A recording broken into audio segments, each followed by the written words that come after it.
Yun! Full sleeve project done in a 2-day session sa Kapatik dito sa Cebu. Yan. So, yan nga pala si Boss Renmar. Yan. So, yan yung kinalabasan ng aming 20 hours o maybe 24 hours kasama ang ating layout. Dahil ito nga pala, dito sa Grand Residences nung 12 ng gabi, hapon, yan. 3 hours kaming nag-layout kasi itong full sleeve project natin ngayon all the way freehand all the way. So may mga model sana ako na mga gagawing oriental or realism colored kasi sa mga competition medyo malakas ang laban pag ganon. Kaso nga lang ito si Boss Renmar Polynesian full sleeve talaga yung gusto niya. So, instead na maging client ko siya dito sa Cebu, para hindi sayang yung booth natin sa Kapatik, sabi ko, bossing, doon na lang natin gawin. So, pinrihan na natin yun sa hotel pa lang kasi, syempre, may time frame sa Kapatik.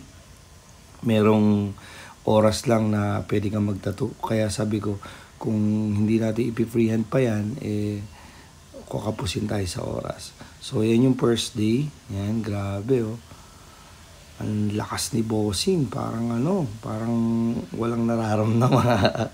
Ihi sa kautot lang pahinga niya. Yan. So, ayan. Yan yung first day namin. So, sabi ko, day 2, sana kayanin. Nagpakita naman. Yan. So, ayun, freehand kami uli dito sa loob naman. Kasi nga para sakto, yan, sinasakto natin yung flow sa lahat ng gusto magpa-Polynesian yan. Sinasakto natin sa flow ng muscle, yan. Yung pinaka-anatomy ng flex, tricep, yan. So habang iniikot mo yan, talagang hindi siya nadi-distort. So, ayun, napaka ganda naman ng kinalabasan ng aming tattoo. Nagustuhan naman ni Bossing, yan. Yun, no? Kita nyo naman, no? Miski ako natuwa rin naman. Pati si Bossing natuwa rin. Hindi man tayo pinalad dahil malayo sa konsepto ng on the spot. Usually, on the spot kasi medyo realism, portrait. Sa lahat to, nang gusto mag-model, plano ko kasing sumali ng event ngayon.